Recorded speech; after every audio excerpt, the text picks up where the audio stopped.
Oh, mamen, quickie vlog. Oh, turo ko sa inyo tong Sbarro hack. Oh, napanood ko sa TikTok doon, 5 garlic bread lang. Ito, 6 pa, mamen, 120 lang. Tapos bili ka niyang Alfredo sauce, 49 pesos.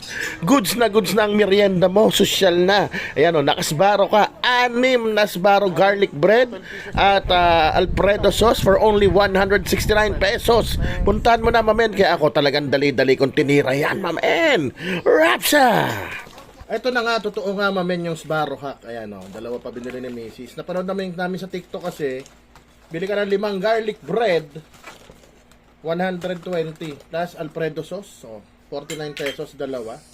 So, 169 lang. Eh, may promo pa, mamen. Buy 5, take 1. O, saan ka pa?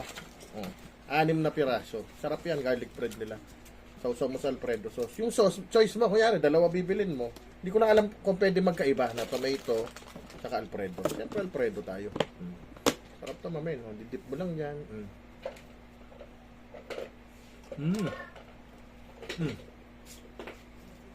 Sarap. Nagaw na.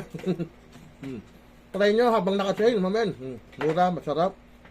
Social, nakasbaro ka na.